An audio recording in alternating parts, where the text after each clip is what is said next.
everyone. Welcome to the Mark Washington Show. I am your host, Jonathan Good. How you doing today? Good. Well, we are in Maddox era, week number 3 of the Maddox era, and so far just more of the same from old Brad Maddox.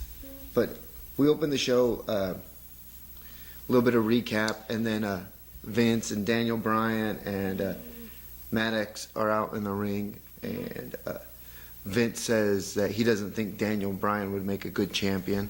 He says that Daniel Bryan doesn't have that ruthless aggression that's necessary. Actually, John Cena used to have that. What did John Cena have? The ruthless aggression. Ruthless aggression. I think he might I think he might need to bring that out a lot because Daniel Bryan, he's a great superstar. Yeah, Daniel Bryan is a great superstar. Daniel Bryan's an awesome wrestler. He knows every submission move there is and a counter to all those submission moves. He's had a little career, but he's already been world and United States champion. Well, those are the only championships that I remember him. Daniel Bryan also wrestled in Japan for a lot of years. He's a graduate of Shawn Michaels' school in Texas. Really? Yeah, Shawn used to have a school down there where he would teach people how to wrestle. And Daniel Bryan's also from Aberdeen, Washington. Yeah. Same place as Kurt Cobain. You ever heard of Kurt Cobain? No. Yeah. Is that Kurt Angle? No, it's not Kurt Angle. Kurt Cobain, he used to wear a snazzy little sweater and sing songs about deodorant. Well, I am also from Washington. Oh yeah, you are from Washington as well. Maybe not from that, No, he's not. You're not from Aberdeen, Washington. No. First match of the night was The Shield versus Mark Henry and the Usos. What did you think about that? I was like, whatever. It wasn't a big deal. I didn't really see it. I don't really think that they're moving anything towards SummerSlam. Yeah. I noticed something missing from this week's Raw. Outside the ring. Outside the ring? Yeah. JBL. Your favorite internet wrestling talk show. The co-host. The JBL show. Yes, I know. You have a thing against Michael Cole. I don't know why you got heat with Michael Cole. Did you see the part where Ryback was in the back at I saw at catering? Why? Yeah. I don't understand. Does he just wear his singlet everywhere? I know. Doesn't Ryback have regular clothes? I know. Go to Walmart. Someone sees him. Why are you still wearing your wrestling clothes? I know. To me that was weird. So all of his legs. Yeah. It's just weird. I mean, maybe he only has one change of clothes. The next match of the night was RVD and Fandango. Like I said, RVD. I wish that he would have come up with something new. I'm not seeing it. I'm good. It's good to see him back. I know. But I want him to be more extreme. I want him like in ECW. Exactly. He was really extreme. I want an extreme RVD. RVD picks up the win when Fandango walks out. I think they should bring back ECW. But Dancy Pants leaves the ring and gets counted out. I think he's just scared. I don't think he ever finishes a match. We get Caitlyn versus AJ in a Divas match. You know what? Really, a pretty good match, I thought, as far as wrestling-wise goes. I thought it was good. I wish it was for the Divas Championship. Right. Does the title no titles are ever on the line on Raw? What's up with that?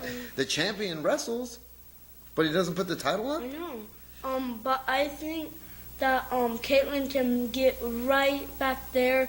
I think she's in the title slot or something. I think she can win it back. She can get the Divas Championship away from that crazy AJ. Don't say crazy. Sorry.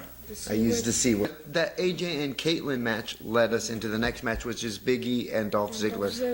And I like Ziggler. I think Ziggler's a good wrestler, and I think that a lot of times he gets put with somebody that doesn't complement his style. You know, Ziggler gets the win over Big E when AJ interferes. AJ gets Big E disqualified, now there's tension maybe there with Big E and AJ. Yeah. But then I like that Ziggler comes in, zigzags Big E right at the end, and then bounces. John Cena and Daniel Bryan in the back. Daniel Bryan's upset that he thinks that maybe what Vince said about John Cena, not really concerned with Daniel Bryan winning the title off of him. So that's why he picked Daniel Bryan as his challenger at SummerSlam. I think he just picked him because he's a great wrestler. After the Daniel Bryan John Cena was Christian versus Alberto Del Rio, and I thought that was not too bad. Christian won the belt, or won the match, but no, again, belt was not on the line. I know. I mean, Christian Christian this deserves a title shot. I know. Maybe this would be a little triple threat match at SummerSlam. Del Rio versus Ziggler versus Christian. Well, that would be a Very really good nice. match. I think that would be a good match. Yeah, it would. And then we see the match that was made last week that should actually be the co-main event, but we see it a little early, and Brad Maddox made that match. Brad Maddox, with help from Vince, made the match. Kane versus Daniel Bryan. And I thought it was a really physical match. Yeah. Two former best friends going at it. Kane to show that he was The better one and Team worthy. Yeah. No. Daniel Bryan saying, hey man, I can beat these big men. I got what it takes to be a champ. Back, Kane overpowers him a lot of the match. Daniel Bryan comes back, weakens Kane with a lot of big drop kicks and heavy kicks. Kane goes for the chokeslam. He gets him in a small package, wins the match. Then the Wyatt family come out and attack Kane once again. After Kane chokeslams Daniel, I believe. Yeah, Kane chokeslams Daniel. But the Wyatt family comes out, attacks Kane. And then I guess Bray Wyatt likes Kane or something. He gave him that kiss. I don't know. I think it was like a goodbye kiss. Oh, the kiss goodbye, yes. See, a lot of matches on Raw this week, which is surprising. A lot of, not long matches, but a lot of matches. Like 10. A lot of wrestling. Yeah, about 10 matches, and like at WrestleMania there was only about 8. Right. So I'm kind of shocked. But they were pretty long. The next match that we see is one of my favorite divas versus another one of my favorite divas. And that's Brie Bella. Have you been able to tell the Bella twins apart yet? Nope.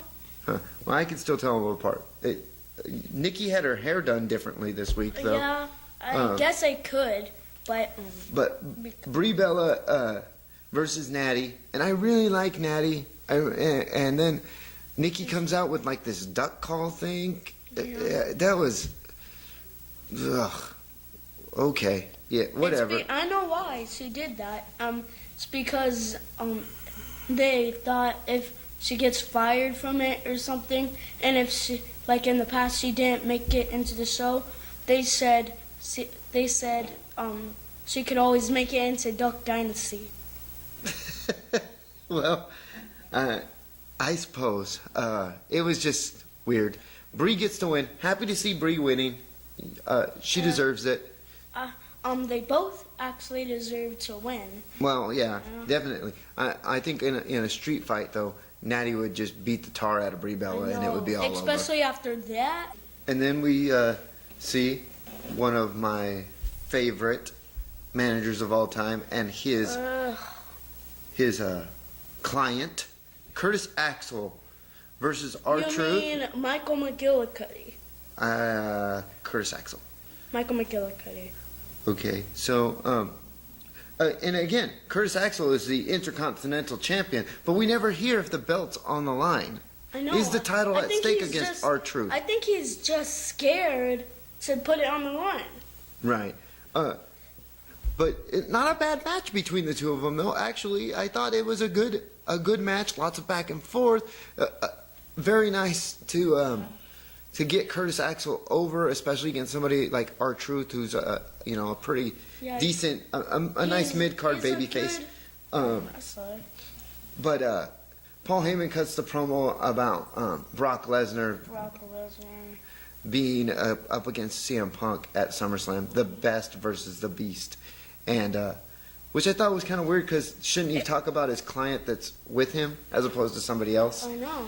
But then CM Punk runs out at the end of the match, pulls Curtis Axel and makes a beeline for Paul. Almost gets his hands on him, but Curtis Axel doesn't let that happen. You know what I also like, though? In the back when we see a little segment with Vince and Triple H, and Vince says, Daniel Bryan is not a WWE champion, but I don't want John Cena to win. And Why Triple would H he says, say that? and Triple H says, well, who would you like? And he says, somebody like you, only 23 years younger.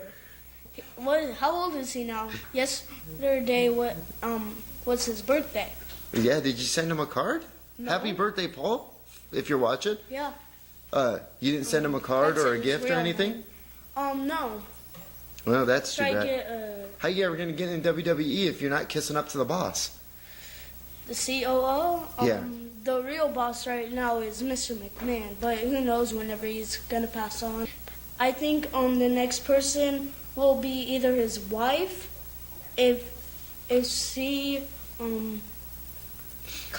if she doesn't come with them. Uh-huh. I mean, whenever he passes on. Stephanie, Shane, Uh-huh. or Triple H. I'm going to go with Triple H will probably be the next one. Last match of the night is John Cena versus Ryback in a tables match. Wasn't really that Uh, and I'm wondering why right now. Why would they show a replay of whenever they threw the steps at each other and it just hit? yeah, that was just a bad match altogether.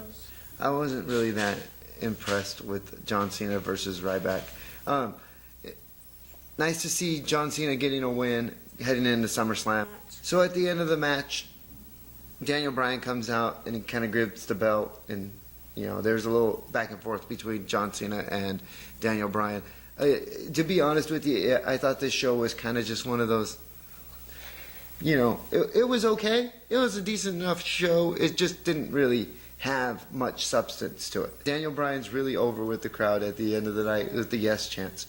But that's about it for Raw. I mean, not a whole lot happened. But so I guess we'll get to our 3 viewer questions. Yeah, we have a couple of viewer questions. The first one is from Ramiro in Warden, and he writes, what type of superstar would you pick to defend the title against? Last night they were talking about how John Cena picks who the WWE Universe wanted, and how Alberto Del Rio would pick somebody that he thinks he could beat. So what type of superstar would you pick? Would you pick somebody that I would pick. Would you pick the best, or would you pick somebody that you could easily beat? I would pick one of the best guys. To be honest, well, right now I'm gonna say. Let's say that you're the champ of WWE. Champ. Who do you pick to wrestle at SummerSlam? I want to pick somebody good. Brock Lesnar. I don't like him, but he's really good. I would pick him. You would pick Brock Lesnar. But I think Del Rio's scared. You know who I would pick? I would pick Heath Slater. I think that I'm sure I could probably beat him. Maybe grab his legs, maybe trip him, put him into a sharpshooter. I would pick Heath Slater because it seems like I could probably beat him. Yeah. Nice and easy. Our second question comes from Juan in San Jose. If you could pick a wrestler to have dinner with, who would it be? Or I guess a diva, a knockout, a wrestler, any of those. Any of those. To have dinner with. Brie Bella. Brie Bella. Daniel might get mad at you. Nikki? Yeah, JC might get mad at you. Brie Bella, that's a good. Last week she was the Kiss the Kid, wasn't she? Yeah. So I guess she could be dinner with the kid this week. That's not bad. Any wrestler to have dinner with?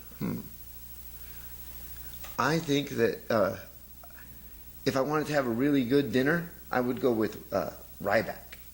Ryback? Oh yeah, because the whole time he'd be like, "Feed me more," and then I could have all that food. See, so we'd probably go to like Old Country Buffet or something. Our third question is from Tom in Fullerton. In your opinion, who has the best beard of all time? And I don't know what that means, because I'll be honest with you. Jim the Anvil Neidhart has the best beard of all time. Jim the Anvil Neidhart. Are you sure you're not just trying to impress Natty? Maybe. All right, good. You know who I think has the best beard of all time? Chris Cavalier. But I don't think that's the kind of beard that Tom's talking about. You know, the best wrestling beard of all time is Abraham Lincoln. Oh yeah, he did wrestle. He did wrestle, and he did have a beard. See? Yeah, but he had a beard like Big Show. He had this small one around his mouth. Bye-bye. So, all right. Well, that's our 3 questions for this week. Do you have a Kiss the Kid for this week? The kid, this week is Natty. Natty Neidhart would kiss the kid, huh? So was there anything that you wanted to say to her? If you want, I take you out to anywhere. Anywhere? Yeah, but you're gonna have to give me a lot of money, or at least give me your credit card so I can go to the bank. Good plan. I'll bet Natty would like that. Okay, so Natty Neidhart's this week's Kiss the Kid. That's the Mark Washington Show for this week, everybody. Thanks for watching. It's gonna take a long time to love. It's gonna take a lot to hold on. It's gonna be a long. And make sure Rikishi and Big So don't come over to your house for Taco Tuesday.